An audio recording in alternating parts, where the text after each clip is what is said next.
Why so serious? Ça va être bien. Sacré Hubert, you are so French. Oh, toi aussi. À quelle conviction faites-vous allusion, mademoiselle Tatou? Tout le monde peut cuisiner. Et juste là, un petit géranium. D'accord, faisons comme ça. Bonjour à tous et bienvenue dans un nouvel épisode de La Bulle Podcast, nouvel épisode du Top 100 All Time, une série qui va continuer de vous suivre sur le premier semestre de cette année 2026. On avait tourné les précédents épisodes fin 2025 avec Maxime. On se retrouve quelques semaines plus tard pour tourner la suite avec cet épisode sur les places 40 à 26. Est-ce que t'es revenu sur ton top 100 toi ou pas depuis la dernière fois? Des petits ajustements, des petites places, voilà, des films revus aussi entre-temps pour les recaler. Et toi? Pareil, j'ai revu quelques films, pas tous, j'ai manqué de temps. Et tu vois, j'aurais bien voulu voir certains films que du coup, je pense que j'ai un peu baissé parce que ceux que j'ai revus ont confirmé le fait qu'ils étaient bien dans ce top 100, mais peut-être que je les ai un peu surévalués aussi. Mais du coup, j'ai un peu remodelé ces places 40 à 26, justement, j'ai pas touché à mon top 10. Non. Mais ces places-là, il y a pu y avoir 2-3 ajustements. On va du coup parler de ces 15 nouveaux films avec Maxime. On en a actuellement 12 en commun. Les pronostics sont les suivants. Je pense qu'on va en avoir 22. Et Maxime pense qu'on en aura 20. On est loin de nos premiers pronostics qu'on avait déjà dépassés. Très mal réfléchi, les premiers pronostics. Et donc, ça veut dire qu'on a quand même des goûts communs. Toi, t'as un peu plus ce côté cinéma d'horreur qui m'est moins familier. J'ai un peu plus ce côté comédie française qui était moins familier. Et du Cocorico coup, arrive là bientôt. On arrive à peut-être. J'attends le 2 pour classer l'œuvre entière, en fait, tu vois, dans cette La vision d'auteur. Exactement. Bon, on va pas perdre de temps, en tout cas. Merci à vous de nous suivre dans cette aventure. N'hésitez pas aussi dans les commentaires à nous donner vos places, 40 à 26, si jamais vous êtes parti sur un top 100, sur un top 50. On vous lira et on y répondra dans les commentaires de cette vidéo YouTube. Place au spectacle maintenant, avec la place numéro 40, mon ami. Je sais plus, on mettait le numéro et le film en dessous, c'est ça? Ou juste le film? Non, le numéro et le film. J'ai pris... Athéna, moi j'ai Wall-E. 40. Athéna est 40e de mon top 100 all time. Tu as Wall-E. Ouais. C'est ton premier Disney ou pas? Je crois, ouais. Ouais. C'est peut-être le seul d'ailleurs. Allez, vas-y. Oh, ok, d'accord. Wall-E, que c'est pas un film que j'ai vu très souvent, mais qui m'a vraiment laissé une très forte impression. Qui est un film, je trouve, qui est très, très couillu, si je peux me permettre, risqué, parce je pense que c'est difficile à vendre aux enfants. On est quand même sur une première heure qui est quasi contemplative, sans dialogue, d'un monde post-apo, qui est à la fois très beau, mais qui montre des choses aussi très tristes, dans le fond, une extinction de l'humanité quasiment. Et je trouve surtout cette première partie absolument magnifique. Quand ça redevient plus enfantin, je trouve sur la fin, me fait un peu le baisser, mais quand même 40 dans top 100, sur plus de 2000 films. Mais ouais, je trouve qu'il est assez unique dans le paysage de Disney, ce film-là, enfin Disney Pixar. Et c'est vraiment un grand plaisir. Et vraiment, je reviens sur cette première heure un peu planante, juste de musique, assez touchante. Et ce côté de robots qui finalement vont avoir un petit côté d'humanité, avec Eve et tout ça qui me parle pas mal. Moi, je l'ai vu beaucoup de fois. Je l'avais en DVD quand j'étais plus petit, donc je l'ai regardé, je pense, assez jeune et plusieurs fois à cette période-là. C'est un film que j'ai jamais pris le temps de revoir avec des yeux d'adulte, et je pense qu'il doit être assez agréable aussi à voir. C'est un des films Pixar les plus cotés. En plus, c'est pas une take incroyable. En top 40. 40 Athéna, ça c'est une take un peu Athéna de Romain Gavra, le fils de Costa Gavra, qui du coup a sorti ce film sur Netflix, un film d'1h20, 1h30 qui a fait vraiment jaser à sa sortie. Le film a été catégorisé de film de bandeur de cité, le côté à mettre un peu cette cité-là en avant comme vraiment quelque chose qui prend feu, avec de la racaille à tout va. Moi, je trouve que c'est vraiment passer à côté du film et faire le rabat-joie de service, et surtout trop politiser un film qui est un film politique. Oui, évidemment. Mais il y a tellement de choses cinématographiques qui sont dingues dans ce film. Je trouve l'immersion. Enfin, moi, c'est en plan séquence quasiment. C'est un full plan séquence. Il y a 3 coupures dans le film. Et le making-of sur Netflix est aussi intéressant et voire aussi fou que de voir le film. Vraiment, C'est une œuvre qui se regarde. Je l'avais regardé, c'est vraiment, j'ai un souvenir de cette séance, de ce film-là, parce que je l'ai lancé à 23h, un soir de semaine, où j'étais là en mode, bon, vas-y, je suis pas fatigué, j'ai envie de me mettre un petit film d'1h20, et le film m'a scotché, et j'étais dans cette position-là, face à la télé qui se trouve juste derrière la caméra, j'étais vraiment comme ça devant le film, en train de me dire, mais c'est quoi ce truc, quoi, genre... vraiment assez impressionnant, le rythme est dingue, je trouve qu'il y a aussi des acteurs aussi qui se mettent en valeur, il y a eu un casting sauvage tout autour de ce film, mais il y a aussi des rôles comme Anthony Bajon ou l'acteur dont je me rappelle plus le nom, qu'on voit aussi jouer un des prisonniers dans Je verrai toujours au visage, qui joue le frère aîné qui était militaire et qui voit sa propre cité s'embraser.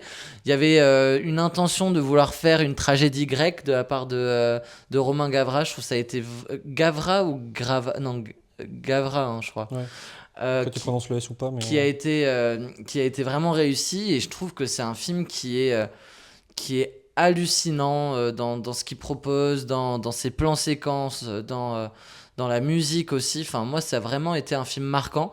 Donc 40e, c'est peut-être très haut pour certains, mais moi c'est un film que déjà il est sorti en 2023, j'ai déjà vu 4 fois je pense, et à chaque fois je suis là en mode ouais putain, c'est vraiment un film qui réussit ce qu'il fait par rapport à, je trouve, en fait tu vois, il y a un espèce de contre-discours où on a mis énormément en avant Le Misérable de Lajili, tu vois, qui est vraiment un film succès critique et tout ça, que j'ai beaucoup aimé aussi, qui était au César, peut-être pas aux Oscars. Je crois que le meilleur film étranger était dans les noms, mais ah ouais, ou moi c'est le film que la France a envoyé. Ok, il y a eu Bac Nord qui lui a été plutôt un succès populaire, mais pas forcément succès critique, mais qui est pareil, Banlieusard. Enfin, il y a beaucoup de films sortis à la même période. Et je trouve que celui-là est un film un peu qui souffre de un peu ce syndrome de vilain petit canard, on a voulu taper sur celui-là, peut-être pour le fait de cette tendance à cette époque-là de faire des films sur ce thème-là, et c'est lui qui a pris un peu pour tout le monde.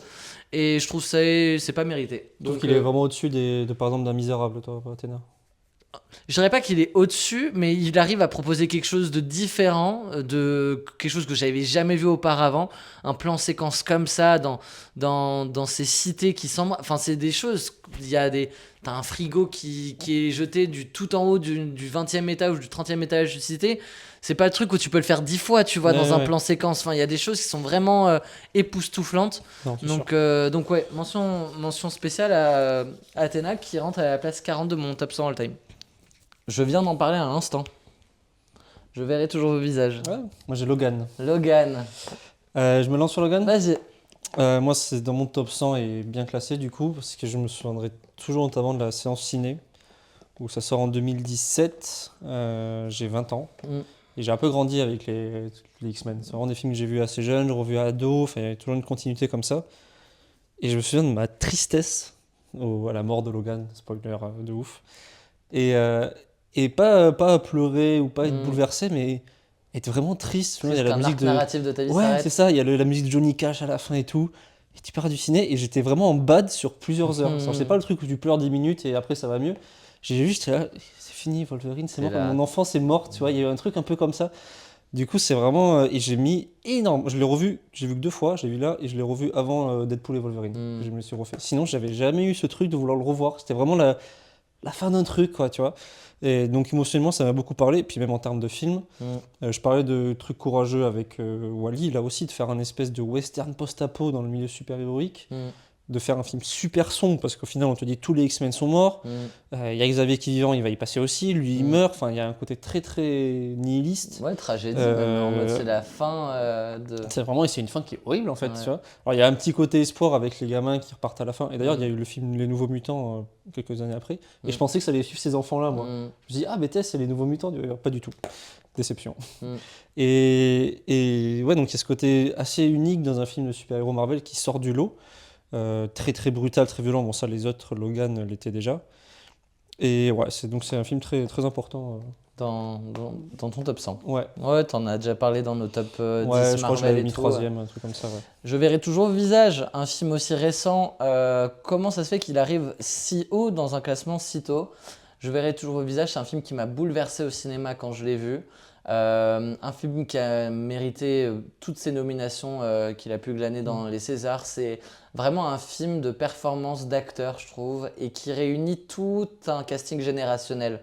Adèle Exarchopoulos, Raphaël Quenard, Gilles Lelouch, Leila Bekti, dans des seconds rôles, et ensuite il y a du Fred Testo et d'autres, mais on a vraiment un espèce de panel d'acteurs qui marquent cette génération actuelle, qui font tous une performance incroyable. Gilles Lelouch dans un des rôles les plus marquants, les plus durs, Leila Bekti aussi qui se transforme dans ce film, qui arrive à nous toucher. Les 40 secondes de Quenard sont fantastiques aussi. Les 40 dans un autre secondes. rôle Putain, qu'est-ce qu'il est fort sur cette scène-là. Exactement, tu vois. On a vu des Césars du meilleur second rôle être remis pour moins que ça. Dédicace à l'histoire de Souleymane. Ah oui. Mais c'est vrai que les 5 minutes de Raphaël Quenard en face à face avec Adèle Exarchopoulos sont dingues. Adèle Exarchopoulos est dingue aussi. C'est signé Jeanne Herry, qui est une réalisatrice que je suis de près parce qu'elle m'avait déjà beaucoup touché avec son film Pupille. Là, elle revient et c'est une scénariste exceptionnelle et c'est une réalisatrice dont j'aime vraiment le travail. Et du coup, je verrai toujours vos visages. Et pour cela, un des meilleurs films français que j'ai vu ces dernières années, qualitativement, et puis même moi, je trouve que c'est un de mes préférés à moi, mais c'est un des meilleurs aussi, je le reconnais. Et voilà, c'est un film que je conseillerais à tout le monde de le voir. Oui. Alors, il faut s'accrocher parce que je pense qu'il peut vraiment bouleverser parce qu'il est tellement bien fait, il est tellement aussi réel. Ce qui m'a un peu manqué, c'est que beaucoup de gens ont dit être bouleversés. Moi, en termes d'émotion, ça m'a pas... Ouais. Peut-être que c'était le moment, la fatigue, je ne sais plus le contexte dans lequel j'ai vu, mais j'ai pas été retourné par le film. Mais sinon, il m'a quand même marqué. Et notamment, tu parlais de performance d'acteur. Ce qui est fort, c'est que en termes de mise en scène, on est quand même sur pas un huis clos, mais c'est exclusivement dans une pièce. Donc c'est aux acteurs de faire vivre le truc, quoi. Et c'est pas simple. Et ils font vraiment tous quelque chose d'assez fort, quoi. Ouais, totalement. Place 38. Yes. Ok. Celui que j'ai failli oublier. Ok, tu l'as là. Bah, je l'ai pas, moi, du coup. Get Out. Get Out. Et j'ai Salburn. Waouh. En plus, on tourne ça à 5 jours de la sortie de Hurlevent de la même réal. De Emerald Fennell. Yes. Allez, j'en parle rapidement de Salburn. T'aimes bien l'eau du bain, quoi. Comment ? T'aimes bien l'eau du bain, quoi. Et un peu moins les cimetières. Ouais, c'est un film tellement particulier, tellement esthétique. Salburn, c'est la Piel qui est Habito, mais en plus beau. Tu vois, il y a un côté extrêmement malaisant dans le film, dans l'évolution. Je trouve dans le scénario aussi, un peu, où en fait tu découvres au fur et à mesure, en fait tu te doutes d'un truc au fur et à mesure, et ensuite on va te débunker le truc et tu vas voir en fait qu'il y a un contre-pied, qu'on va te prendre en contre-pied. Mais c'est d'une beauté, la photographie est absolument dingue. Les acteurs aussi, j'aime beaucoup le casting avec Jacob Elordi, avec Barry Keoghan. On voit passer, comment elle s'appelle C'est pas Rosamund Pike, la mère? Si, il y a elle, et puis celle qui joue dans Gatsby le Magnifique, qui joue Carey Mulligan. Ah oui, elle a un petit rôle. Ouais. On a Carey Mulligan qui joue une espèce de punk et tout ça. Ouais, donc on a Carey Mulligan également. Enfin, c'est un casting qui me plaît énormément. C'est un film qui m'a énormément surpris. Un film, j'aurais tellement voulu le voir au cinéma. Genre, je l'ai vu dans un contexte, sur la télé de mes grands-parents et tout, dans le salon de mes grands-parents. Donc là, t'es là, tu serres les fesses à 2-3 scènes, tu dis, oh, qu'est-ce que je suis en train de mater Comment justifier dans ça, le salon mamie de mes grands-parents. Exactement. Mais c'est un film, punaise, si jamais il ressort au cinéma, mais il est tellement esthétiquement magnifique. Moi, le scénario m'avait vraiment aussi marqué. Il y a des libertés visuelles qui sont assez dingues et qui viennent te cringer aussi, hein. Franchement, il y a des scènes avec Barry Keoghan, tu te dis, waouh, putain, faut se les bouffer, quoi. C'était fin 2023 qu'il est sorti, c'est ça? Ou fin 2022? Il sort l'année de Babylone, je me rappelle plus, 2024. 2023, ouais. Je me souviens qu'on avait fait le top 10 et que tu l'avais vu après et que tu m'avais envoyé, putain, mais quel con, j'ai pas mis... En fait, t'avais le boule de pas pouvoir rentrer dans ton top 10 Salburn, ce qu'on avait fait juste avant, quoi. Et là, il est 38ème de mon top 100 all-time. Moi, Get Out, du coup, Jordan Peele, que j'ai pas extraordinairement aimé la première fois. Ok. Je me souviens quand je le vois en 2016 par là, alors je le vois sur un ordi et je me dis ouais c'est bien, mais je sais pas, il y avait eu tellement de bruit autour de ce film-là d'un réalisateur qui est un mec qui fait des sketchs télé aux États-Unis, enfin un comédien. Il y a eu un côté comique, quoi. Du coup tu comprends pas trop d'où ça sort et c'est en le revoyant en fait où j'ai vraiment ressenti beaucoup plus la tension. Bon, les messages, ils sont assez évidents, mais il y avait un côté beaucoup plus viscéral. Et surtout dans la réalisation, quoi. Il y a énormément d'idées à chaque plan. de cette famille que tu crois gentille, mais qui fait flipper. Enfin, il crée un... Tu sens que ça va péter, tu sais pas quand, tu vois. Tu sens qu'il y a quelque chose qui va pas, puis tu lances un film d'horreur, donc c'est censé mal se passer. Hein. Mais il y a ce truc-là d'ambiance et d'horreur, en fait. On est sur cette espèce d'hypnose où tu te dis, c'est encore pire que de la violence physique, quoi. Il y a quelque chose d'encore plus intrusif. C'est un thriller psychologique, un peu ça. Voilà. Je pense pas qu'il soit de gore. Il doit y avoir, je crois qu'il y a un accident de voiture sur la fin, il y a un peu de sang, mais c'est pas extrêmement violent. Mais qu'est-ce que c'est violent, psychologiquement. Et c'est un film que je pense que je vais revoir bientôt et qui va rester ancré dans ce que j'aime. Et que j'avais oublié, peut-être qu'il aurait été un petit peu plus bas quand même, si j'avais repensé. Mais il était obligatoirement mais il était top 100, c'est sûr. Et devant Nope, je préfère Nope, que j'avais quand même dans le top 100 aussi. Et moi, Nope qu'on a en commun, moi que j'ai préféré, qui m'a plus parlé. Et Us, c'est très bien aussi. Moi, en 37, oui, et Us complète bien ces trois premiers films de Jordan Peele. Peut-être qu'on va ajouter un petit trait au milieu. Moi, je sais que non. Toi, tu sais que non ? Ouais. Je l'ai pas vu ? Oui, enfin, je pense pas. J'ai en 37, j'ai Inception. Moi, j'ai Evil Dead 2. Tu l'as, Inception ? Et non. Ok. J'ai pas Inception dans mon top 100. Il y a d'autres Nolan qui arrivent, mais pas Inception. Ok, ben on a peut-être pas les mêmes. Evil Dead 2. Pareil, tu t'en as déjà parlé. Sam Raimi. Je crois que quand on avait fait un truc sur Halloween. Oui. J'en avais parlé. Pour ceux qui connaissent pas du coup cette saga, c'est le premier Evil Dead, c'est le tout premier film de Sam Raimi qu'il fait avec quelques dizaines de milliers de dollars. C'est limite un projet de fin étudiant, quoi. Ouais. Et qui du coup est truffé d'idées en contrepartie de son argent. Et le 2, c'est comme, je sais plus quel film, il était un peu comme ça aussi, c'est je refais le 1 mais j'ai du pognon ce coup-ci. Et du coup c'est un peu le même que le 1 dans le scénario, dans le concept, mais en beaucoup plus grand, beaucoup plus mieux fait en termes de make-up, en termes de violence et beaucoup plus drôle en fait. C'est un film qui est très drôle, donc on va suivre un mec coincé dans une cabane qui va trouver un livre hanté et il va le lire et ça va créer des esprits et tout ça. Et du coup on est sur des trucs de possession qui sont... Moi je l'avais montré à des potes et ils ont trouvé ça un peu cringe, tu vois, certains. Parce que c'est du make-up, c'est des années 80. Mais quand tu passes outre ce côté un peu vieillot qui est normal, parce qu'on est sur des effets pratiques qui ont presque 40 ans, c'est sur un film d'une ingéniosité, il y a des plans qui sont copiés, notamment cette idée de prendre comme à la première personne l'esprit et de le faire traverser la forêt comme ça. Ça c'est repris, mais j'ai même vu les Guignols le reprendre. Enfin, c'est vraiment des gimmicks de réal qu'il a créé et je trouve ça assez fou. Et c'est vraiment vraiment fun. Enfin, on est sur des délires, tu sais même pas comment ça peut sortir de la tête d'un mec, quoi, d'un gamin, parce qu'il même le 2 il le fait, je pense qu'il a même pas 30 ans. Et voilà, moi c'est vraiment un vrai plaisir ce Evil Dead 2. Très bien. Inception, on est en 2010, donc j'ai 11 ans. C'est un film que je vois, je crois, immédiatement, pas au ciné. C'est mon parrain qui me le montre. Mais c'est un film que je vais voir en fait entre 2010 et 2015, peut-être 5 fois, tu vois, une fois par an, pour essayer de mieux le comprendre. Parce qu'il y a ce truc c'est tellement un film, ça l'a suivi, hein, d'ailleurs c'est en mode j'ai pas compris Inception, ou c'était difficile à comprendre, ou alors j'ai tout compris et c'est dingue, tu vois. On est en plein prime DiCaprio. On est dans un Nolan qui vient de pondre Dark Knight. C'est entre les deux Batman. Ouais, c'est entre le Dark Knight et Dark Knight Rises. Et donc on est en plein aussi, hein, prime Christopher Nolan. Juste après il fait Interstellar. Et voilà, et puis Inception, moi c'est un film qui m'a marqué. Je pense qu'il aurait pu être top 10 il y a 5 ans, tu vois, avant que je me mette et que je découvre plus de cinéma. Parce que c'est un film vraiment qui a marqué ma cinéphilie. Mais c'est très mainstream, tu vois. C'est quand même un de mes films préférés, hein, 37e place. Il est quand même devant beaucoup de films que j'aime beaucoup parce qu'il y a quand même ce côté marquant, ce côté scénario qui ne ressemble à aucun autre. C'est vraiment un truc qui sort de l'idée de la tête de Nolan. Ouais, il y a quelques inspirations d'un anime japonais, là, j'ai oublié le nom, putain. On est dans ce côté rêve dans le rêve, dans le rêve, dans le rêve. Oui. Et un peu ce dernier acte où... tu vois, on en ressort chaque levier. Moi, la première fois que j'ai pas compris tout.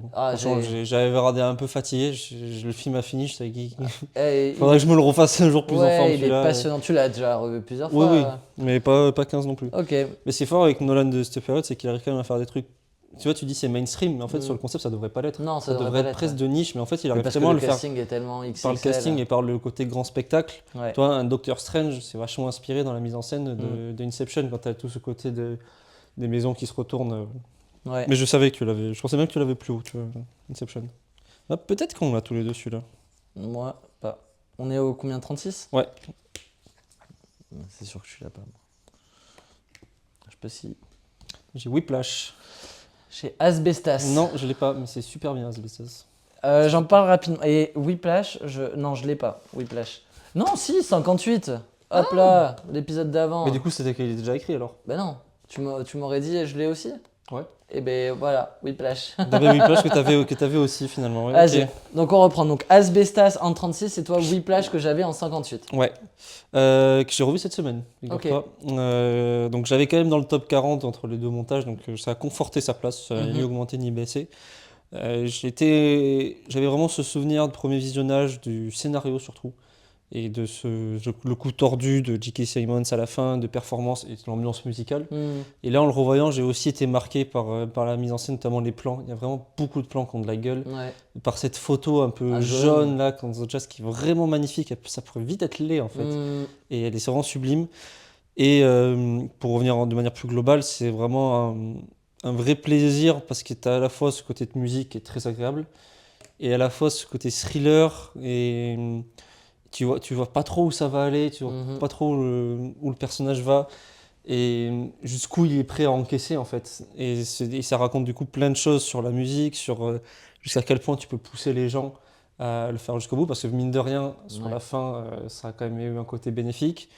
Sur qu'est-ce que le talent, enfin voilà, il y a plein de sujets intéressants et c'est vraiment un film je pense que je vais revoir maintenant un peu plus régulièrement, qui a un vrai plaisir de revoyure pour cette ambiance outre le scénario et puis pour les performances. J.K. Simmons c'est Golden Globe et Oscar de meilleur acteur dans le second rôle pour ce film là et c'est totalement mérité. Il a un côté un peu pervers narcissique de je te prends sous mon aile, je suis adorable. Et dans les 5 minutes, je vais te traiter comme une merde et c'est vachement puissant. C'est le chef-d'œuvre de Damien Chazelle, c'est celui qui met tout le monde d'accord, Whiplash. Il y a des gens qui aiment pas La La Land, il y en a qui aiment pas Babylone, mais Whiplash, c'est un succès qui est assez unanime, je trouve. Et c'est un premier film. Ouais. C'est quand même fou de faire un premier film. Ça pourrait être intéressant, le top 10 des meilleurs premiers films. Ouais. Parce que franchement, celui-là. Ça serait intéressant, ouais. En premier film, j'ai parlé d'un autre premier film dans 3-4 places aussi. C'est quand même hallucinant d'avoir ce casting-là et de diriger de la sorte. C'est quand même un film avec une bande de jazz, quoi. Donc il faut quand même que la musique corresponde. Je sais pas si c'est vraiment enregistré sur place ou si c'est rajouté, mais en tout cas, ouais, c'est vraiment, vraiment costaud. Et j'aime vraiment bien, c'est mon préféré, ce sera le seul Chazelle pour moi dans le classement. J'ai Asbestas en 36. Faudrait que je le revoie, lui, pour me remettre. Je l'ai en Blu-ray. C'est moi qui te l'ai offert. Asbestas, qui est un thriller assez impressionnant, qui tient vraiment en une ligne dans le scénario. Ça fait un peu penser au Banshee d'Inisherin comme ça. Genre, c'est vraiment une guerre de voisinage. Quand les Banshee d'Inisherin, c'est deux copains de longue date qui vivent sur une île paumée et l'un décide de plus être ami avec l'autre. Bah là, Asbestas, c'est vraiment une guerre de voisinage avec dans une bourgade de Galice en Espagne, chez les agriculteurs. C'est côté tous les citadins parisiens qui vont se mettre à la campagne, jouer les. Ouais, mais là on n'est pas sur des citadins parisiens. On est sur Ménochet et Marina Foïs, qui sont des agriculteurs français qui vivent depuis peu en Espagne.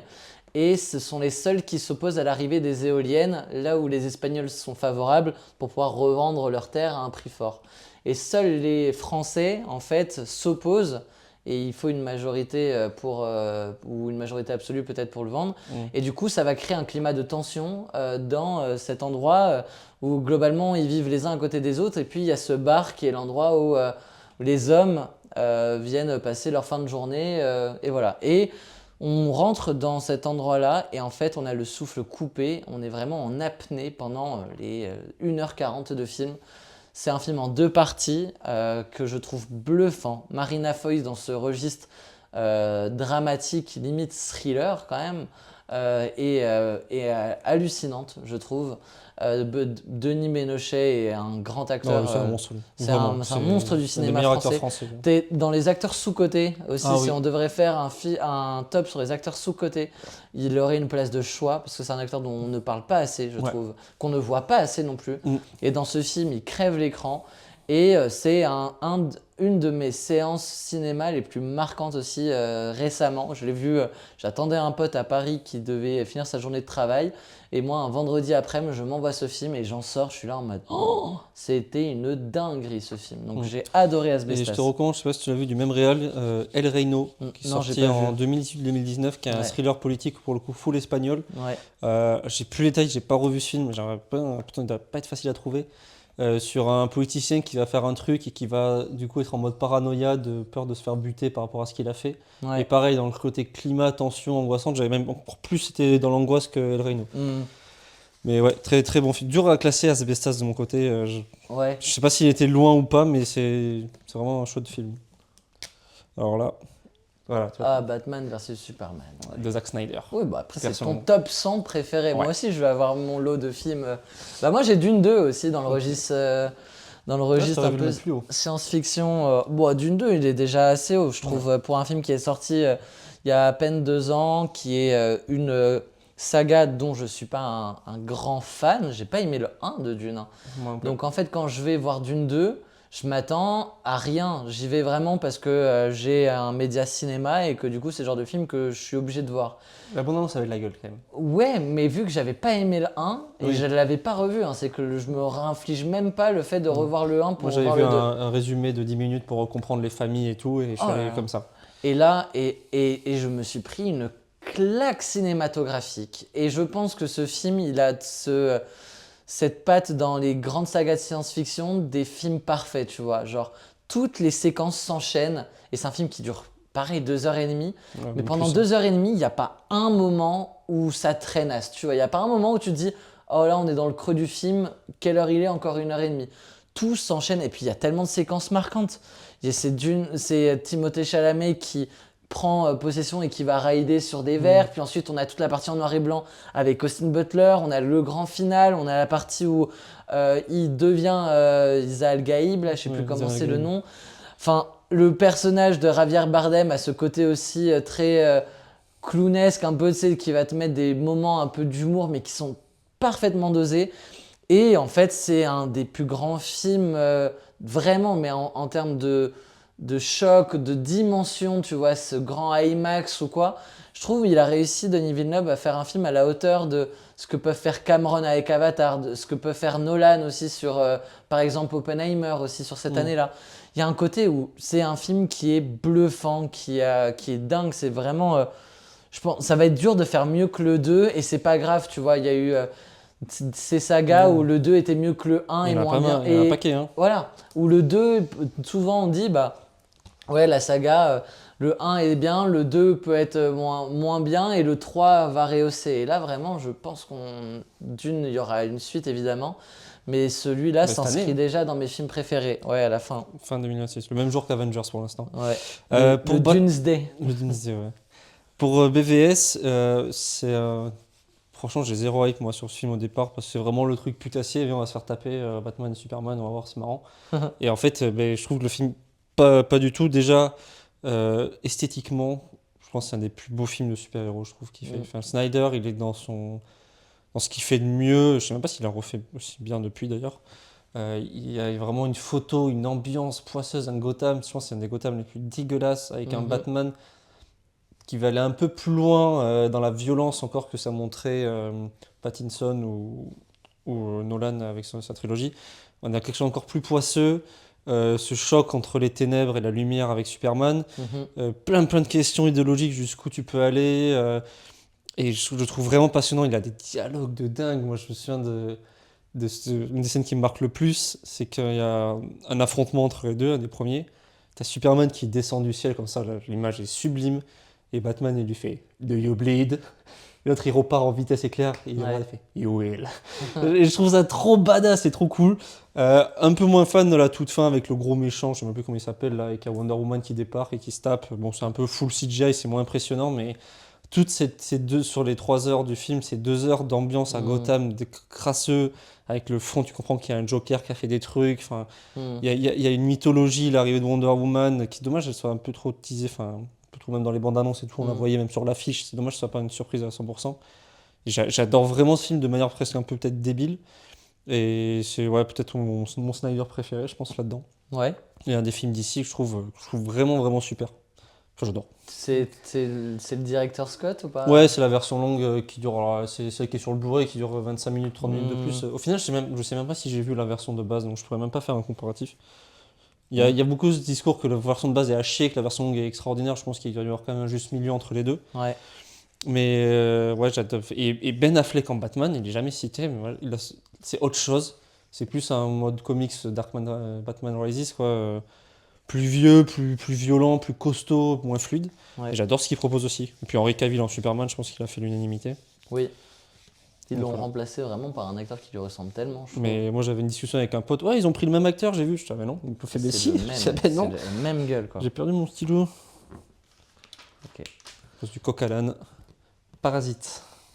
Star Wars 3. Ah oui. Je l'ai plus haut. Tu l'as Star Wars 3? Ouais, je l'ai Star Wars Et j'ai 3. Parasite. Tu l'as plus haut Parasite? Ou tu l'avais Ouais, t'en avais j'ai déjà un parlé? peu, Ouais, il me j'ai un semblait bien peu. qu'on n'avait pas parlé. Hop. Pendant que tu fais ça, j'ai enchaîné sur Parasite. Dur de voir ce film parce que je ne l'ai pas vu au ciné à l'époque. Donc après avoir entendu tous les Oscars, toutes les récompenses, tu sais, ça fait un peu quand tu te le lances chez toi, tu te dis bon. Et T'as une attente quoi. T'as une attente, t'as un peu peur et tu te dis bon, est-ce que c'est surcoté, machin. Et film que j'ai vu 2 fois, que j'ai encore plus apprécié la deuxième, Ouais. qui je trouve est une leçon pareille d'utilisation du décor en fait. Moi c'est ça qui m'impressionne dans cette baraque qui est grande, qui est complexe, et que tu arrives à suivre les personnages, à comprendre où ils sont et comment c'est mis en scène pour créer cette tension, des fois l'humour. Enfin vraiment c'est la première chose que je pense quand je pense à Paradis, je pense à cette grande maison et comment tous les personnages y sont imbriqués. Évidemment un discours sur de lutte des classes qui est brillamment mis en scène, enfin qui est pas lourdin quoi, c'est pas du truc pas de plafond, c'est vraiment intelligent avec ces gens qui habitent dans cette maison sous je parle des plus pauvres là pour le coup, sous terre quand il y a l'inondation, il y a tout qui emporte tout, enfin ça te montre la condition humaine au plus bas. Et ce côté thriller que maîtrise Bong Joon-ho et c'est de l'humour aussi des fois, il y a vraiment des moments très drôles. Voilà, j'aime vraiment beaucoup ce film. Quand je l'ai revu, j'ai encore plus apprécié, j'ai encore plus compris. Ouais. Je vois pas de défaut en fait à ce film-là. J'ai vraiment aucun truc négatif à dire sur Parasite, sur les acteurs. Moi je trouve que c'est dommage que le film ait gagné tous les prix. Meilleur film étranger, meilleur scénario, meilleure mise en scène et que les acteurs soient même pas nommés, rien du tout. J'ai trouvé ça un petit peu hypocrite, tu vois, dans le. C'est un côté en mode c'est des acteurs asiatiques. Bah voilà, personne doit voter pour eux. On veut faire bien en mettant mettant le film mais coréen à l'avant. Par contre, les acteurs non, tu vois. C'est exactement ça. Ça peut pas être un aussi grand chef-d'œuvre si le casting cartonne pas. Et le casting est énorme. Ouais. Vraiment chaque personnage, c'est vraiment un très très grand film. Et je pense que c'est un film déjà qui mérite totalement sa récompense. Et je trouve que c'est déjà le cas dans l'inconscient collectif, va gagner de plus dans un très grand film. Et je serais pas étonné que dans 30 ans, il y ait des trucs, les 10 plus grands films de tous les temps, et que les gens citent Parasite dedans, tu vois. Déjà, c'est considéré comme le plus grand film du 21e siècle. Ouais, ça peut se discuter, mais c'est le prix qu'il a. Enfin, pas le prix, parce que c'est pas un prix. Mais c'est le New York Times qui a sorti un top 100 des meilleurs films du 21e siècle. Et il était devant, et le top 100 a fait beaucoup réagir, mais pas sur la première place, tu vois. Ouais. Genre c'est assez c'est fou évident. qu'un film asiatique comme ça, et en plus ce qui est incroyable avec ce film, c'est qu'il a permis à beaucoup de personnes du grand public de s'intéresser au cinéma coréen, de se dire mais moi j'ai même des gens où je pensais à mes grands-parents, je leur disais de voir le film, le cinéma asiatique. Je sais pas pourquoi il y avait un blocage entre le cinéma occidental et asiatique en général, et le cinéma, je trouve, coréen, les derniers gros films coréens ont plutôt bien marché au ciné, tu vois. Ouais. Donc à part peut-être Mickey 17 pour le coup. Star Wars 3. C'est super. Qui est le seul représentant de la saga. Ok. J'avais un peu fait ça, c'est un peu comme ça que je l'avais teasé aussi, ce top 100. Oui. C'est qu'au niveau des sagas, j'ai privilégié un film par saga qui va un peu représenter la saga. Mais qui est aussi, en fait, je vais pas dire en mode Star Wars 3 est top 10 de mon classement parce que c'est ma saga préférée. Je vois ce que tu veux dire. Ouais. C'est en mode, c'est mon Star Wars préféré et il est à la 34e place. Mais Star Wars est la saga de mon enfance, c'est la saga de l'enfance de mon père, qui est un grand fan de l'univers Star Wars et qui nous y a mis avec mon petit frère, voilà, au biberon. J'aurais aimé que ça soit le foot, mais papa a choisi Star Wars. On n'est pas mécontent parce que du coup, on a eu les Lego qui allaient avec. On était enfance heureuse avec mon petit frère autour de l'univers Star Wars, beaucoup de trucs. Mais le 3 est peut-être le plus marquant pour notre génération. Ouais. Parce que même si j'étais biberonné à la première trilogie, 4, 5, 6. voilà, c'est vraiment avec la prélogie que moi je vais grandir. Les jeux Star Wars Battlefront, les Star Wars Lego aussi, avec mon frère, on va les saigner. Et les films, du coup, le 1, La menace fantôme, le 2, L'attaque des clones et le 3. Mais le 1 et le 2, on les avait en cassette. Je pense qu'on les a regardés 50 fois chacun. Et Star Wars 3 est le premier qu'on a en DVD. Et c'est un peu... Enfin, en fait, je dirais pas que c'est culte, je dirais que c'est mythique. Il y a de là du mythe, tu vois. Genre, surtout que les deux Jedi premiers... Jedi Padawan, comment... l'évolution de Anakin Skywalker est quelque chose qui va marquer le cinéma en fait. Parce que avant Star Wars 3, il y a vraiment cette dimension de Dark Vador. Okay, on connaît comment et qui est Dark Vador par rapport à Luke et tout. Il y a plein de gens qui se lancent dans Star Wars et qui savent pas. Hein. Ouais. Moi, j'ai une cousine qui, dans Star Wars 3, m'a écrit « Ah, mais Anakin, c'est Dark Vador ?» Ouais. Donc, il y a plein de gens qui l'ont peut-être découvert aussi, sans savoir cet arc narratif-là. Et du coup, tu le vois peut-être un peu différemment. Ouais, non, mais sûrement. Mais en tout cas, il y a ce truc-là de... C'est l'enfant prodige, l'élu qui devient en fait le contre-pouvoir et qui va venir mettre à mal les Jedi. Et à l'intérieur de ce film Star Wars 3, un peu à l'instar de Dune 2, il y a plein de trucs cool. Il y a le général Grievous, tout l'arc avec lui, avec Obi-Wan Kenobi, où on voit en fait qui est en fait finalement le personnage principal de ce Star Wars 3. Le film, le 2 tourne beaucoup autour de Anakin et de Padmé, mais le 3 c'est vraiment comment, à travers les yeux de Obi-Wan Kenobi, on voit un monde qui s'effondre. Ouais, ça j'avais même pensé, mais c'est vrai que c'est plus du point de vue d'Obi-Wan. Après, il y a énormément de scènes dans énormément d'endroits, mais je pense que c'est vrai que c'est plus Obi-Wan qu'on voit dans le film. Ouais. Et le scène d'intro. La scène d'intro avec le Comte Dooku est dingue, Général Grievous. Il y a aussi tous ces clones qu'on a adoré découvrir dans le 2 parce qu'on nous sert dans le Star Wars 2 les clones, n'importe quoi, les Jedi. 50 Jedi qui sont nouveaux, tu vois. Et là, au fur et à mesure de l'épisode, tu vois Plo Koon, tu vois Kit Fisto. Tu as aussi quand même Mace Windu. Il y a aussi ce moment-là de bascule avec l'empereur Palpatine qu'on voit et qu'on va découvrir à ce moment-là. Enfin voilà, c'est un film assez grandiose, assez culte. Pareil, j'ai pu le voir un nombre incalculable de fois. Et je pense que c'est le film préféré de mon petit frère. En tout cas, il doit être dans le top 10 de mon petit frère, c'est sûr et certain. Parce que Maxime a encore plus grandi. Mon petit frère Maxime a encore plus grandi avec Star Wars que moi. Si tu avais dû en mettre un autre Star Wars dans le top 100 dans mon top 100 préféré, ce serait le 2. Parce que j'ai mis 2 et 3, mais le 2 est mal aimé, mais moi c'est ça qui est fort avec le 3, c'est que les deux premiers font débat et de manière générale, la prélogie était assez mal vue. Elle est un peu rehaussée par notre génération. Mais oui, c'est clair. Mais la génération ils ont pas aimé. de nos parents, quand ils ont vu les 1 et 2, ils n'ont pas aimé. Et le 3, il a mis tout le monde d'accord en fait. Et je trouve ça fou d'arriver comme ça, après 2 films qui déçoivent, que le 3e, il n'y ait aucun débat en fait, c'est un des meilleurs films Star Wars faits et basta quoi. En 33. Parasite, ah ben voilà. Une place devant toi. Tu veux conclure sur Parasite ou Ouais, et toi t'as quoi? Reservoir Dogs. Reservoir Dogs, ok, que j'ai pas moi. C'est peut-être le Tarantino dans lequel, devant lequel je suis passé le plus à côté. Donc vas-y, commence. Reservoir Dogs, c'est pas du tout le premier que j'ai vu de lui, quand j'ai commencé à m'intéresser. Je trouve assez fascinant de par tout ce qu'il va faire Tarantino par la suite, c'est-à-dire ses dialogues, ses personnages ultra caractérisés. Ces gangsters qui sont à la fois un peu cool mais à la fois ils vont se disputer parce qu'il y a Mr. Pink qui veut pas s'appeler Pink parce que Pink c'est féminé et t'as plein de petites choses comme ça qui sont assez brillantes. Comment il s'appelle cet acteur? Je sais plus qui c'est qui joue Mr. Pink. Ah ouais? Non. C'est le gars de The Studio où ils disent tout le monde connaît sa tête mais personne sait son prénom, alors tout le monde connaît son prénom et personne sait à quoi il ressemble. Ah là, The Studio avait raison. Il faudrait que je le revoie, ça fait quelques temps que je l'ai pas revu donc j'ai pas tout ce genre de détails mais Il y a énormément de scènes archi-cultes, déjà celle qui fait l'affiche avec les deux personnages au sol. Enfin, rien que ce plan-là est dingue. On va retrouver cette... marquant du coffre. Tu sais, le coffre, c'est toujours le plan... Oui, le point de vue du coffre. Voilà, tout Tarantino est déjà là, en fait. C'est ça qui est incroyable pour un premier film. Tout ce qui va faire son sel est dedans. D'ailleurs, même lui joue dedans. Et cet humour noir, enfin la scène avec l'oreille, c'est pas juste un mec qui torture un flic, c'est un mec qui coupe une oreille et qui après parle dans l'oreille et dit tu m'entends. C'est con.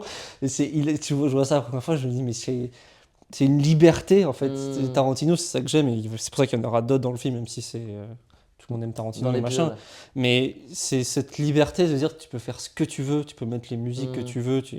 Et je trouve ça fou dès le premier film d'un gars. Là, des fois, c'est des commandes, les premiers films où il se cherche. Là, t'as tout Tarantino, il est là-dedans. Ouais.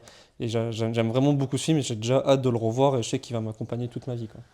Parasite, t'as dit beaucoup de choses et je vais pas pouvoir en rajouter beaucoup parce que je l'ai vu qu'une seule fois, Parasite. Et oui, tu l'as quand même très haut.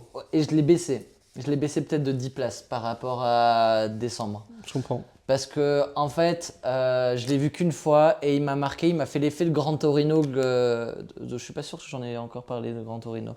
Mais c'est ce genre de film que je vois, et il y en a un autre aussi qui va arriver aussi.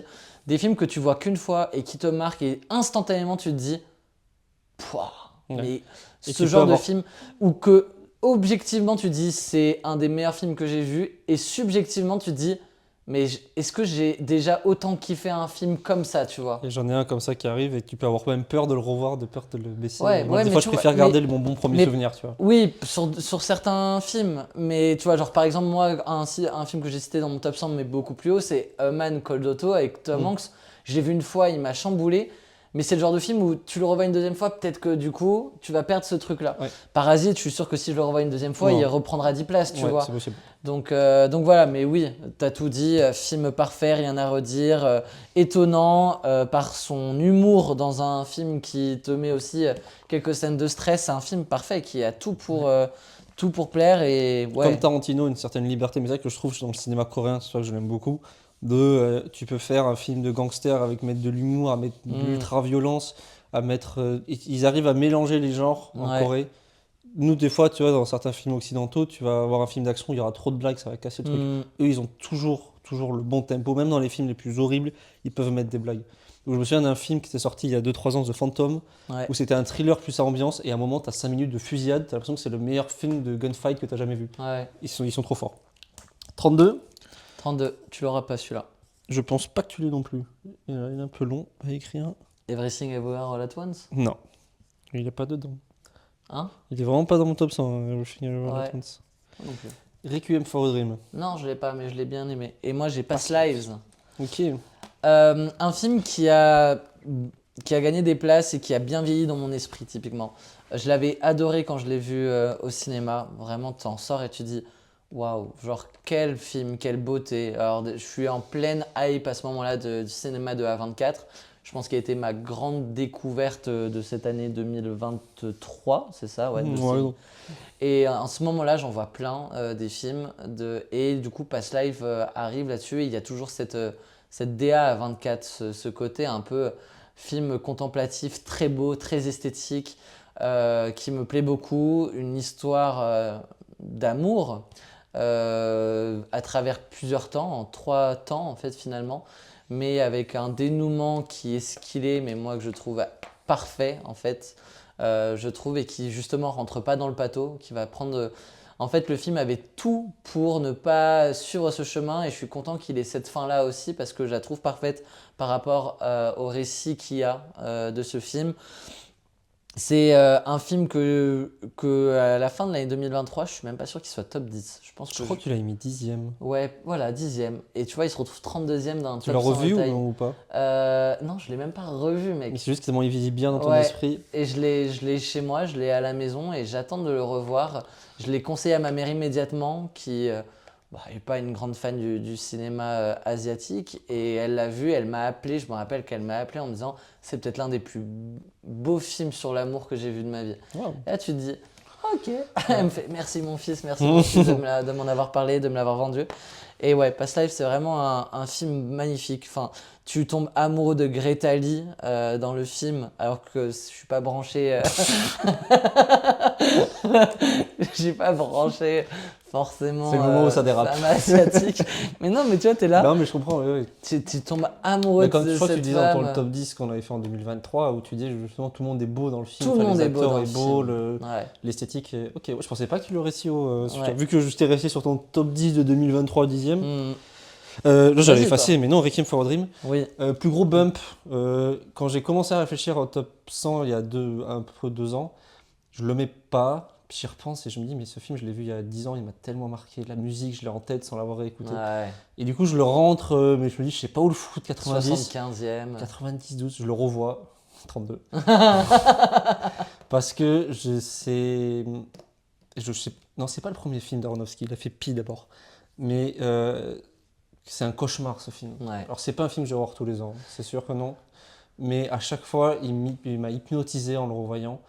Cette descente aux enfers et comment montrer mon fils de 13 ans, regarde la drogue c'est pas bien. Je pense que je lui montre Requiem Mais for a Dream. encore pire. Hein. Moi, Mais je trouve c'est- que l'arc narratif de la mère, il est encore Et alors c'est pire ça, que- j'allais y venir, ce qui est je trouve que la drogue. extraordinaire, c'est se dire je vais parler de drogue et je vais mettre la télé au même niveau. Ouais. Enfin les côtés émissions de télé, le côté Dépendance affective dépendance pour et ouais, dire le regard après, des ouais. autres et cette histoire que il faut que je rentre dans ma robe Mm. et d'arriver à mettre ça au même niveau que la drogue, et je trouve ça extraordinaire. Et en fait, tout le tout suppléé par une musique. Mais qu'est-ce qu'elle est belle, la BO de ce film-là. Mm. Le film, il est 1h30, il n'y a pas de gras, quoi. Tu Non, vois, non. c'est vraiment, ça va tout droit. Tu sens que ça va mal se passer, mais ça Mm. prend des directions qui sont vraiment abominables. Ouais. Et jusqu'où, en fait, t'as quand même une scène avec la fille, c'est Jennifer Connelly, je crois. Ouais, c'est elle. Qui va s'humilier dans des soirées de sexe, mais Mm. c'est horrible en fait. C'est-à-dire que ce que ça pourrait te montrer, parce qu'en plus il y a une belle femme, quelque chose de sexy, Mm. mais tu regardes ça, tu as envie de gerber parce que c'est Mm. dans ce climat où tu as des hommes autour qui lui jettent des billets Oui, oui, oui. et elle est en train de faire des trucs, je vais même Ça, pas c'est dire pour dur. YouTube. Jared Leto, c'est Jared chaud Leto, aussi. son bras là, c'est hardcore, et tu vois son pote pareil, et tu vois ça. Qu'est-ce que mais- c'est dur, mais qu'est-ce que c'est à la fois Ouais, beau. je suis d'accord avec Et, toi. et Jared Moi, Leto il m'a qui marqué, prend, ce qui film prend aussi. des sauts de merde en ce moment, parce que c'est vrai qu'il enchaîne les rôles pas bons et qu'il fait des. Oui, qu'il est pas bon. Depuis Suicide Squad, il fait un peu n'importe quoi. Ouais, même et Suicide Squad compris. Hein, parce que- Oui, je l'inclus, Ouais, hein, ouais. Suicide Squad. Mais qu'est-ce qu'il est fort là-dedans. Quel Ah ouais. potentiel il a. Et c'est ce village il est tout jeune, je pense, quand il fait ce film-là, et de jeunes premiers qui va sombrer. C'est vraiment un des films les plus puissants que j'ai Ouais. vu. Et que... C'est une énorme claque. Tu vois, dans cette période-là, avec les Trainspotting et tout, ce film-là est tellement au-dessus, je Ah trouve, oui. sur ces thématiques. J'aime beaucoup Trainspotting, mais là, on est sur autre chose en termes de cinéma. Ouais. Et c'est un Aronofsky qui est tout jeune quoi, là-dedans. Mm. Et qui fait, pour moi, son meilleur film. Et on parle d'un Ouais. mec. Moi, j'ai pas The Wrestler dans mon top 100, mais ça a causé. Mm. J'aime beaucoup Mother aussi. Enfin, là, on est sur J'adore The un Wrestler, ouais. on est sur un réal que j'aime beaucoup. Et je trouve que ce film-là est au-dessus de tout ce qu'il a fait. Je crois pas que tu l'as vu en plus. Celui-là. Moi non plus, tu l'as pas vu. Moi, j'ai le sixième sens. Et je l'ai pas vu. Et le premier jour du reste de ta vie, Je crois pas. Non. film français. Moi, je me doute avec un titre pareil. Avec ton petit ton Marc-André Grondin que tu as adoré. Oui, mais oui, depuis le Ah, temps le que tu m'en parles de ce successeur. film. Oui, je vois ce que c'est, ça y est. Je vois ce que c'est. Le premier jour du reste de ta vie, c'est une comédie qui m'a marqué l'année dernière, que j'ai découvert, mais c'est un film qui date de 2008, qui avait eu son lot de nominations au César, qui a gagné quelques prix également. Mais c'est un film sur une famille, en fait, et l'évolution d'une famille, les déclics qu'ils ont chacun à un âge respectif. Donc deux grands frères, Pio Marmaille et Marc-André Grondin, et une petite sœur. Et en fait, c'est sur une dizaine d'années, je crois, le film qui se passe. Je sais pas. Donc la petite, elle a 8 ans et elle finit à 18 ans en pleine crise d'ado. Pio Marmaille, non, c'est le premier Pio Marmaille, c'est l'aîné, qui est au moment donné où il quitte l'adolescence et jusqu'à un peu entre sa vingtaine et sa C'est trentaine. Linklater qui l'a réalisé, celui-là. Ouais, ça pourrait être. Franchement, quand il m'en parle, Ça pourrait vraiment j'ai être du l'impression d'entendre Linklater. Linklater.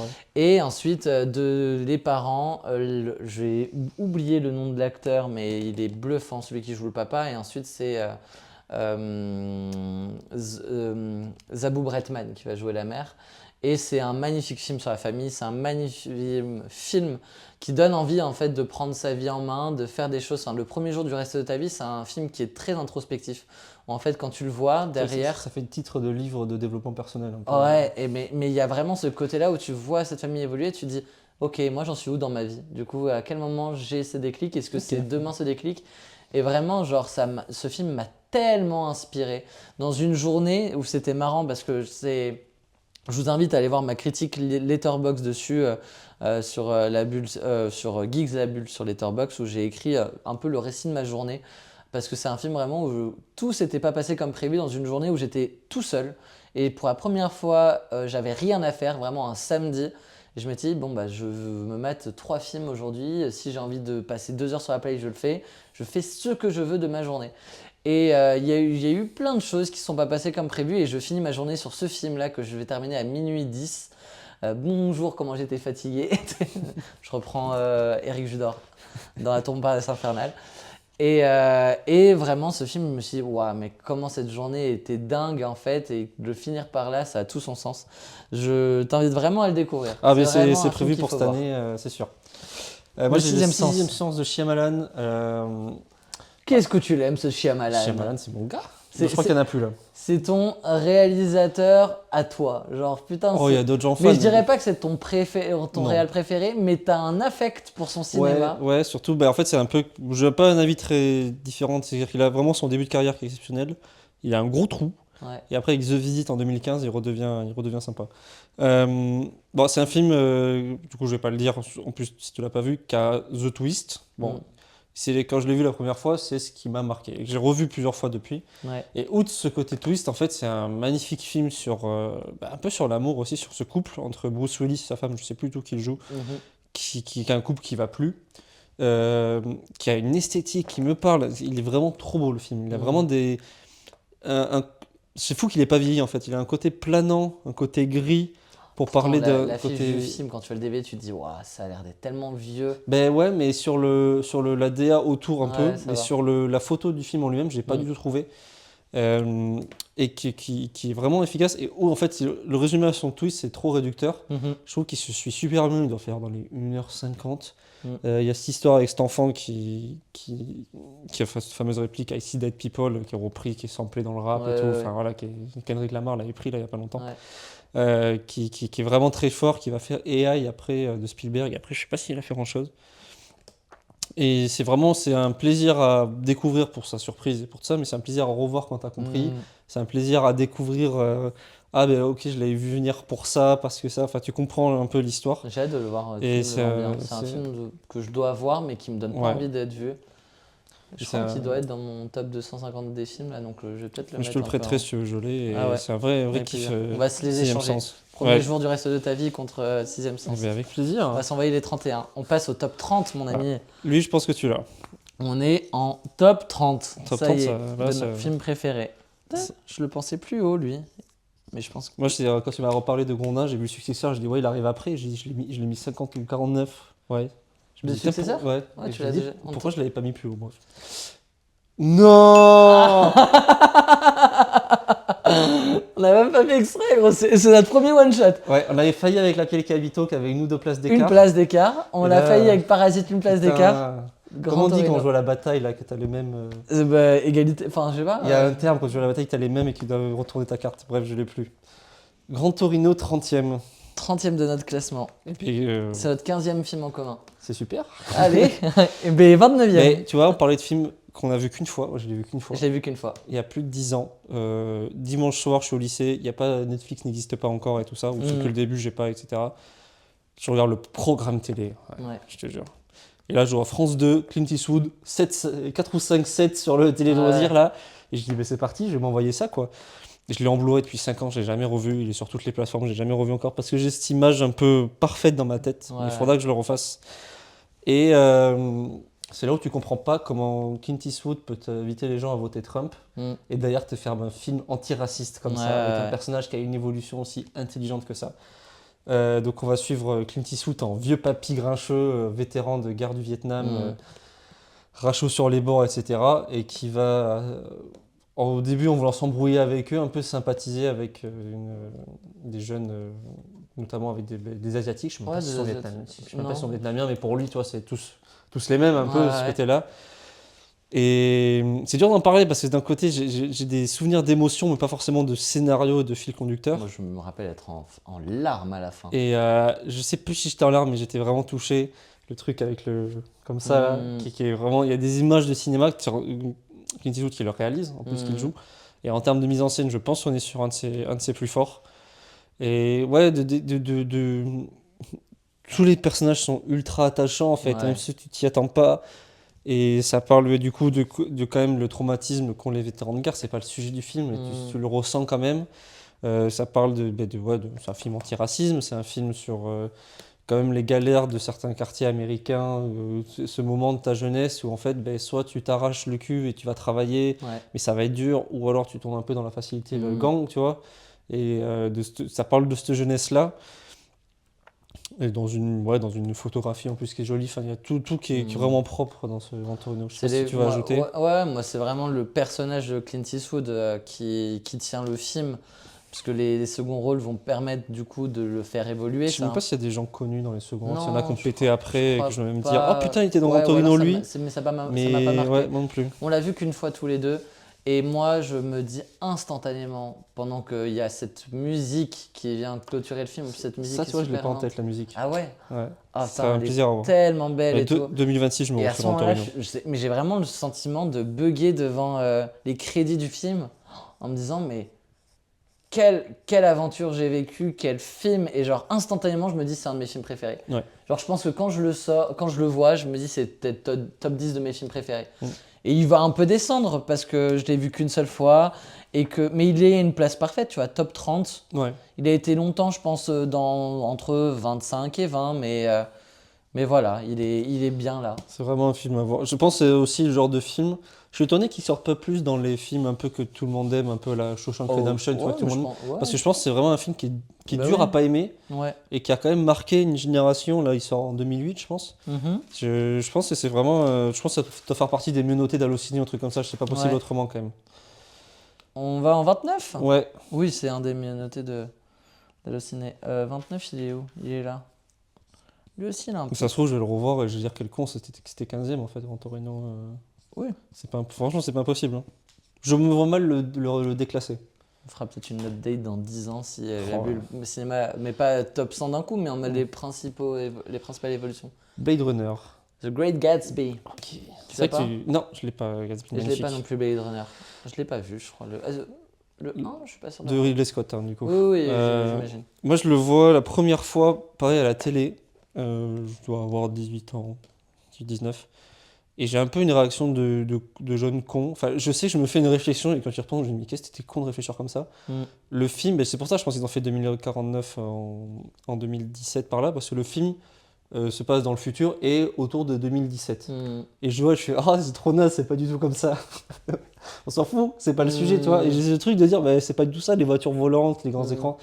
Donc je sais pas pourquoi je bloque sur ce truc-là en mode ça a mal vieilli, c'est le futur, c'est mal expliqué, c'est pas ça, alors qu'en fait on s'en fout. Et et en fait c'est un film, même en l'ayant sur le coup pas trop aimé, j'y repensais de temps en temps.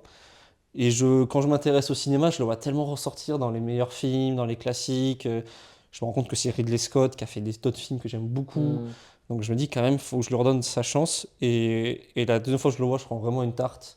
Je prends une tarte esthétique déjà, dans cette ville cyberpunk avec, où il pleut tout le temps, j'ai l'impression, très sombre. D'action aussi, parce qu'il y a des scènes d'action bien foutues avec Harrison Ford qui est en pleine forme à ce moment-là. T'as une scène de dialogue avec un répliquant, du coup, des espèces de robot, quoi, d'androïde, qui a des dialogues d'une puissance folle. Et quand je revois le film, je l'aime bien. Et c'est le genre de film, il te reste en tête pendant 10 jours, tu vois. Tu vois d'autres films, tu vois des séries. Et quand tu te couches, tu repenses à Blade Runner. Et en fait, sans même trop savoir pourquoi il m'a obsédé. Et c'est pour ça qu'en faisant le top 100, je me suis dit, il faut que je le mette haut. Parce que c'est un film qui m'a vraiment obsédé. Et que j'ai très hâte de revoir une troisième fois pour un peu mieux le cibler. Ok. The Great Gatsby de Baz Luhrmann. Et je vais commencer par Baz Luhrmann.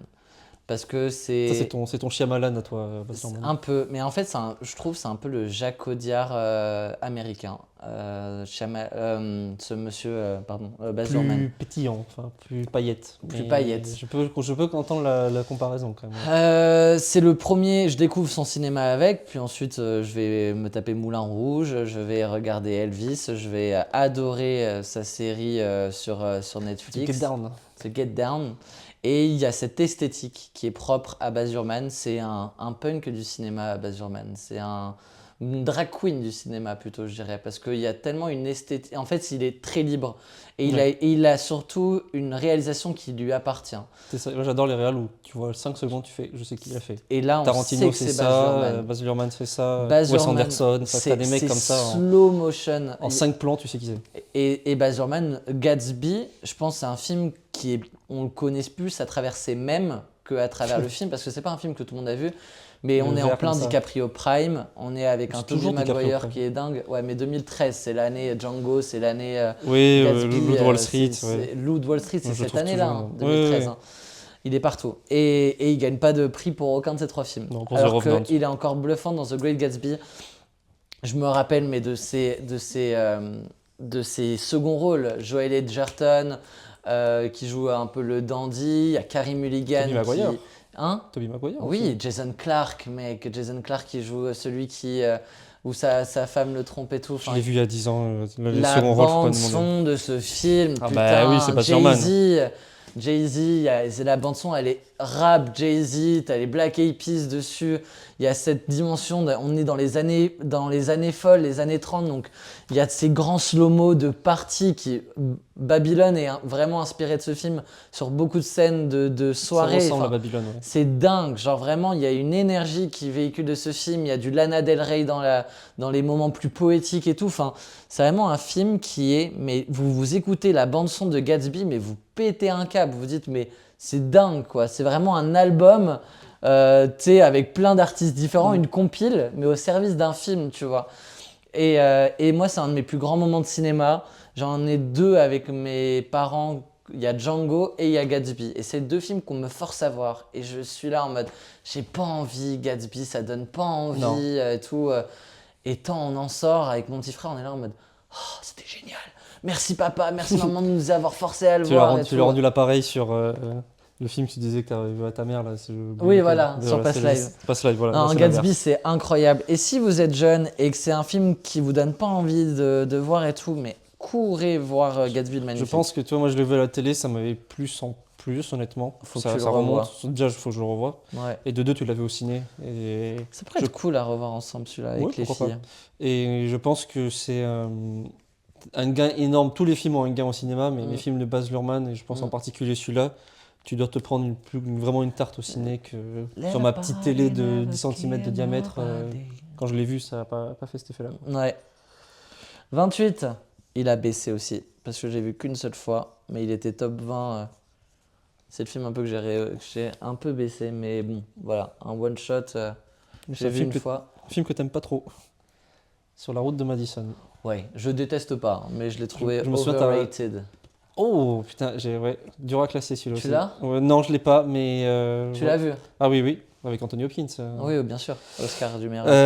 Sur la route de Madison, j'avais fait un clin d'œil à ce film dans la première émission où je parle de Lost in Translation, où je disais que les amours impossibles, c'était des choses qui pouvaient me toucher, plus que des ruptures ou d'autres choses. Yes. Et là, on est là-dedans. Et 28e, je pensais pas qu'il était aussi. J'ai hésité, j'ai eu le plus grand débat de stop, c'était qui je mets devant entre Gran Torino et Road de Madison.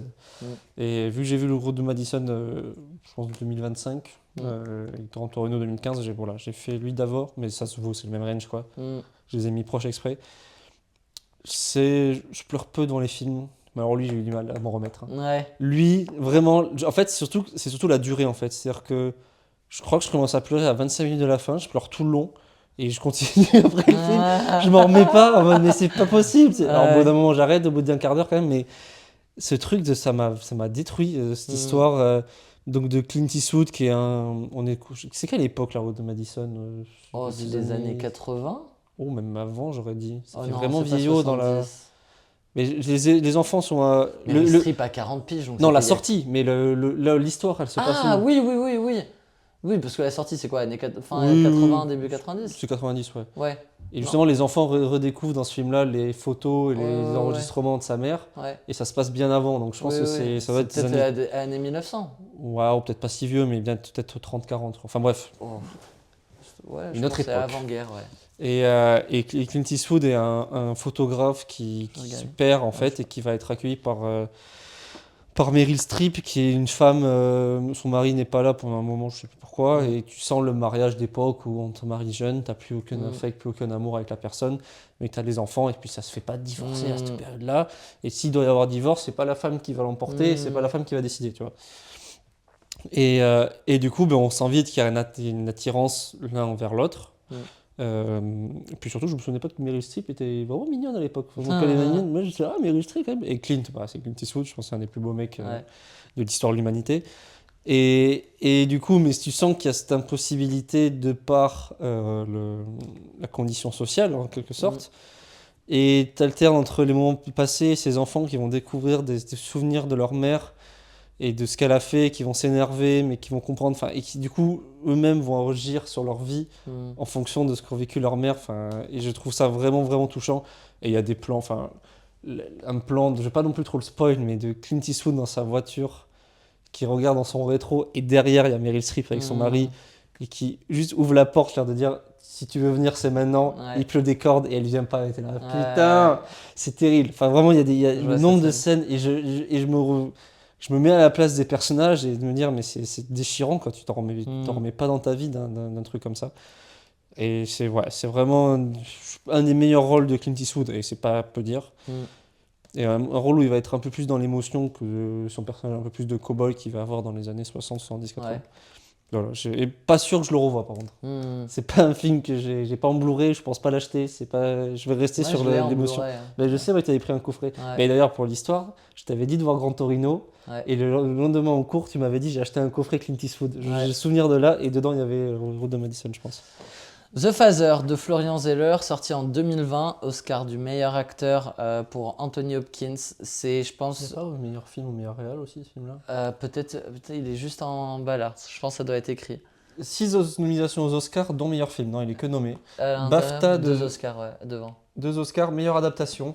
Il me semblait bien voir Zegler avec son Oscar. Donc c'est pour meilleure adaptation et meilleur acteur. On va mettre à la place de Nope. Florian Zeller, moi quand je vois ce film, et puis mention spéciale à l'actrice Olivia Colman. Olivia Colman, c'est un monstre du cinéma. Elle est géniale. Je pense, et Anthony Hopkins chope un 2e Oscar de meilleur acteur dans sa carrière. À la place de Chadwick Boseman, et ça avait fait. Mais il n'y a pas photo.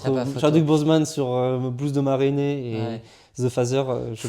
Faut le voir ce film, parce que c'est vraiment genre. Déjà, Anthony Hopkins, monstre du cinéma, qui est encore là récemment dans le film Une vie, est bluffant, même à son âge. Mais dans ce film-là, The Father, déjà c'est un film de mise en scène. C'est ouf que ce film ait chopé l'adaptation, mais pas la mise en scène, parce que c'est vraiment un film de mise en scène.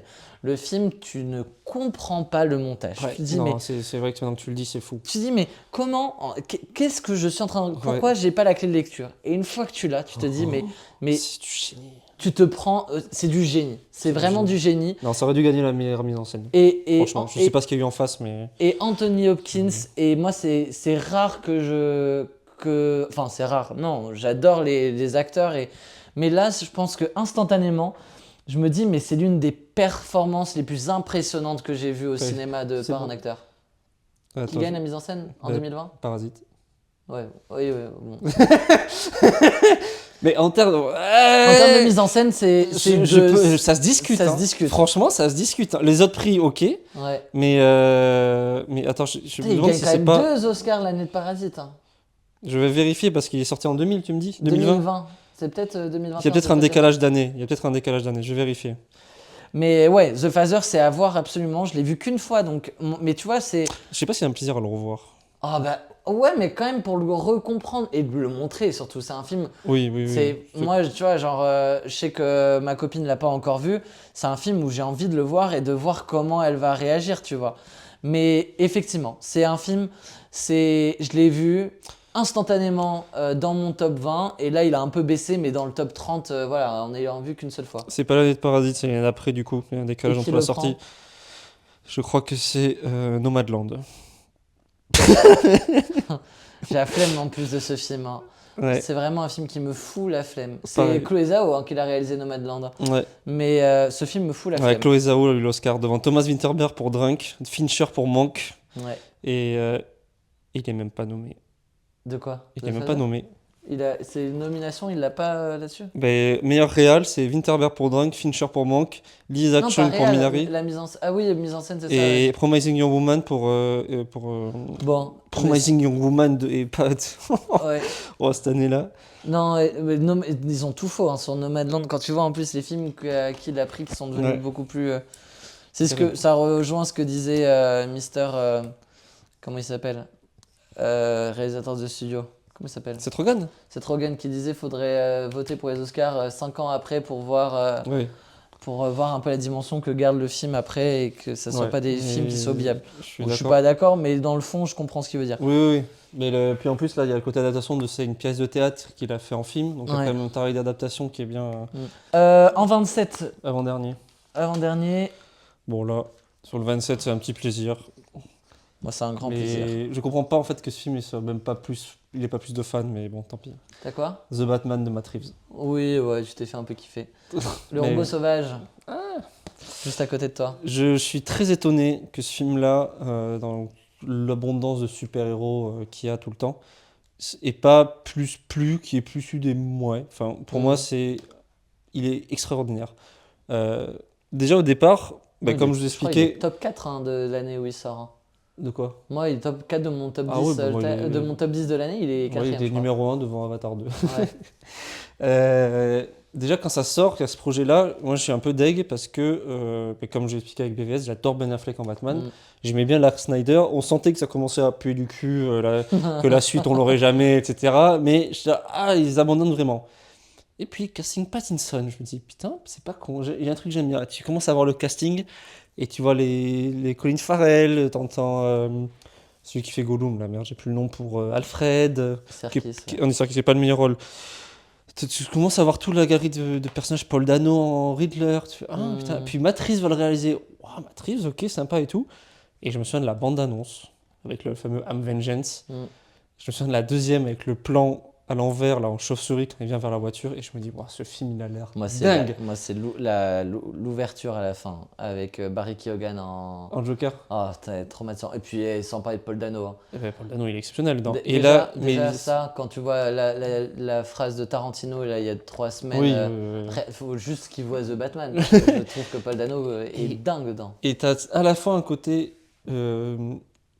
pour un Batman encore, c'est combienième Batman, avec le 8 ou 9e, t'as une nouvelle approche, c'est un Batman jeune, Ouais. c'est un Batman qui est hésitant, qui est déjà ancré avec la police. Et surtout, moi, ce qui me plaît, je trouve pas Pattinson bien, mais c'est la mise en scène. Je trouve qu'il y a des scènes. La course-poursuite en photographie, voiture, mise la en photo, scène. la course-poursuite quand il y a les méchants et que t'entends juste le et t'as Ouais. cette Batmobile, tu sens qu'elle est bricolée. Ouais. Elle est pas aussi stylée que dans le Dark Knight, par exemple. Tu vois, elle est Mm. bricolée. Elle est dingue. Juste la scène de début où t'as ce gamin, le maire qui se fait buter, ou un adjoint au maire, je sais plus trop l'histoire. Et t'as ce gamin, et là tu vois le regard de Pattinson en Batman qui regarde ce gamin qui se met à la place. T'as pas besoin de faire d'origin story, t'as pas besoin de remontrer ses parents se faire buter. Et là t'as Nirvana, Something in the Way qui se lance, et tu vois les yeux de Pattinson. Ah, frère, je le revois. Oh là là, les frissons. Tu l'as, lui, Ouais, tu l'as je l'ai. Et c'est une dinguerie. Enfin, en un plan, t'as un quart d'heure d'origin story résumé. C'est brillant. Les seconds rôles, le pingouin qui d'ailleurs va donner une série fantastique après, est super. Tout l'univers colle. Un peu de longueur sur la toute fin quand il y a le parti inondation. Bon, mais il y avait vraiment ce côté où j'étais dans le ciné. Ça nous offre des photos magnifiques cette Non, partie mais oui. inondation. Et je me dis, je sais qu'il dure 2h50, j'ai envie qu'il dure 4h30. Et j'ai pas envie de partir du film. Ouais. J'ai pas envie de partir de Gotham, j'ai envie de voir de une suite. faire le marathon. J'ai envie que ça continue, là, envoyez-moi, on continue, refaites des scènes.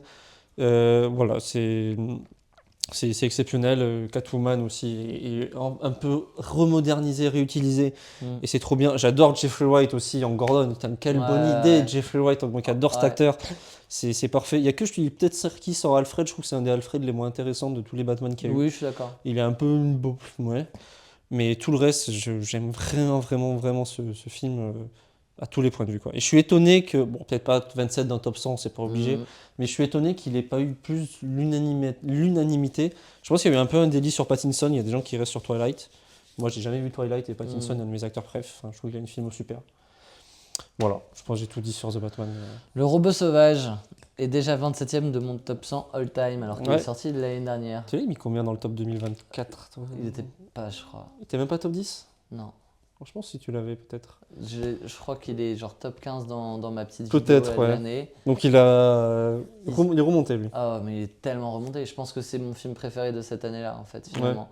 Le Robot Sauvage, parce que je l'ai déjà vu 5 fois et qu'à chaque fois je chiale. Là, non, 5 mais fois en un an. mais oui, je l'ai vu trop de fois. Je l'ai vu à Annecy en séance en plein air.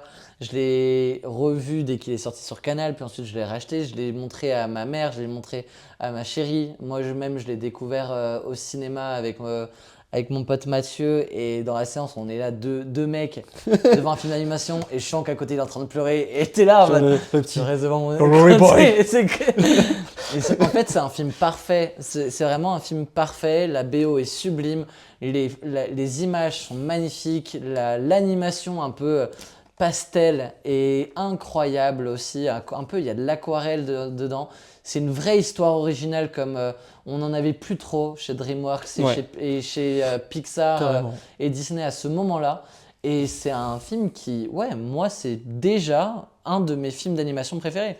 Il n'y en a pas beaucoup qui sont devant. Parce que le Robot Sauvage, c'est juste trop bien, c'est trop beau.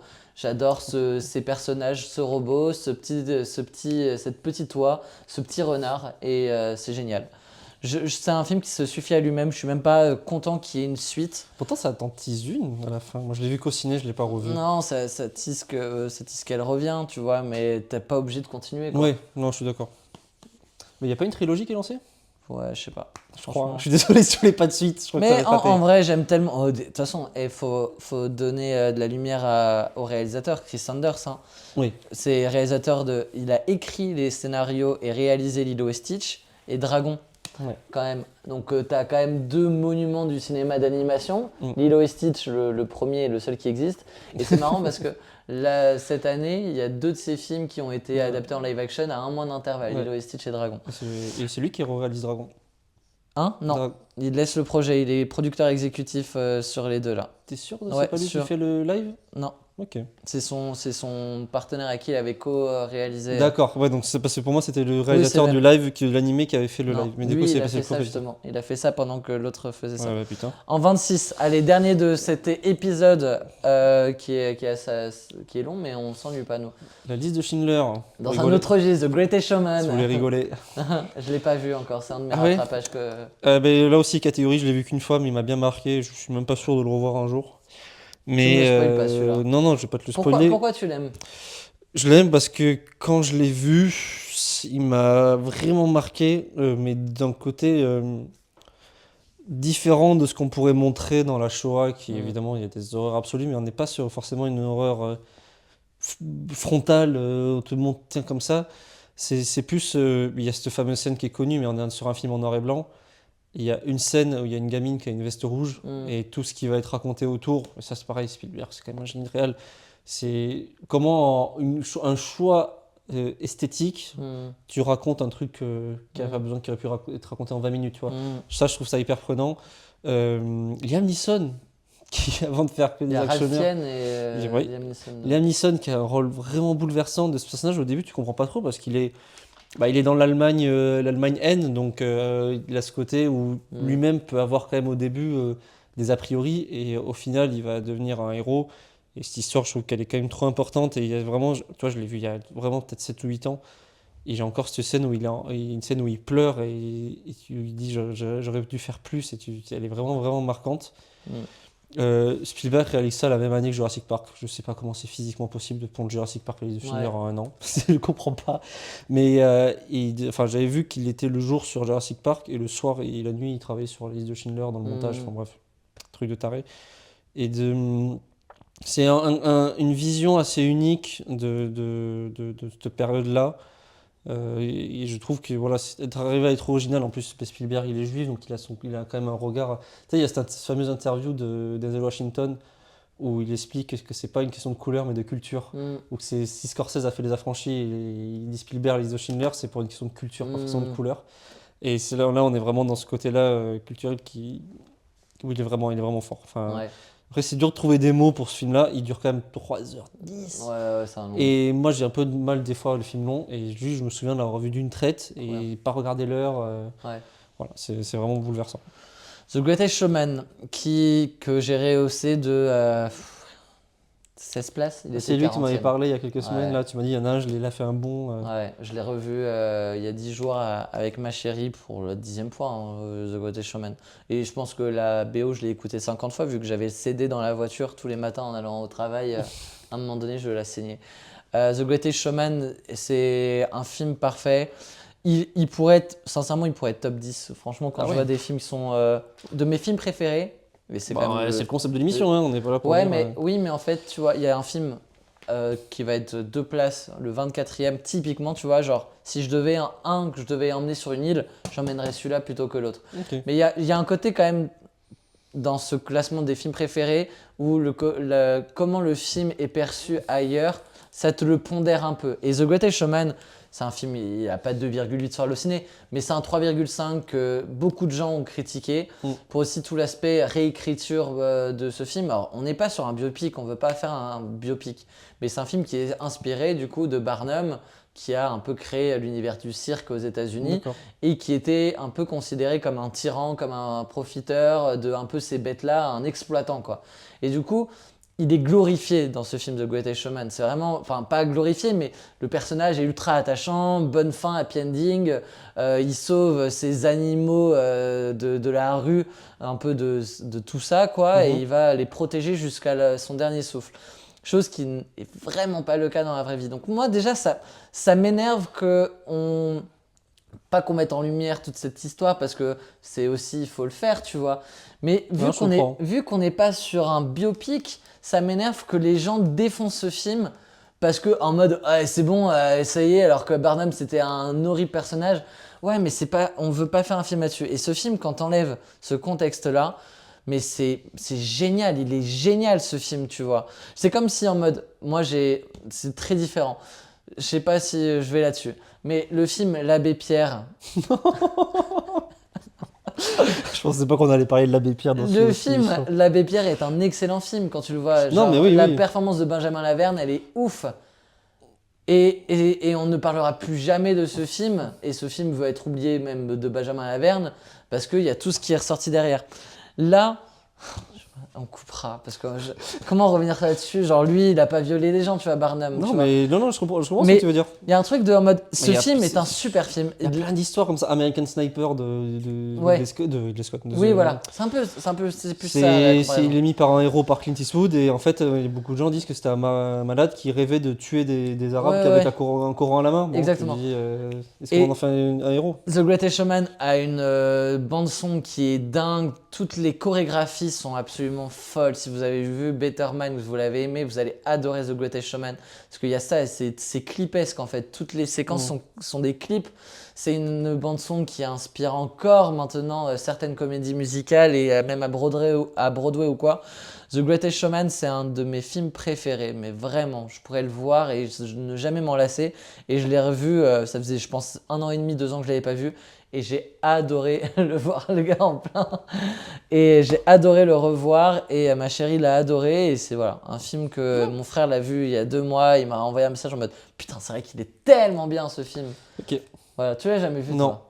Bah, quand c'est sorti, j'avais entendu des moyens, et vu que je suis pas très comédie musicale et tout, ça m'a pas lancé. Tu le verras. Et puis Zendaya, un des premiers rôles de Zendaya, Zac Efron est trop cool, Hugh Jackman chante divinement bien, enfin c'est un super film. Okay. Voilà. On a fini? On a fini. Et on a mis qu'un petit trait dans cet épisode. Et oui. De toute façon, on a le même top 10. 2 petits traits parce que c'est les mêmes. Voilà, on se retrouve dans 2 semaines pour un nouvel épisode. Merci de nous avoir suivis. Merci pour l'engouement qu'il y a autour de cette série. On le pré-shot, il n'y en a pas encore au moment où on parle. Mais vraiment, on mise sur 100 000 vues. Voilà, ça va être une série qui va faire le tour du YouTube Game et des réseaux sociaux. On se retrouve dans 2 semaines pour un nouvel épisode, l'avant-dernier de ce Top 100 All Time. En attendant, prenez soin de vous. Ciao. Ciao.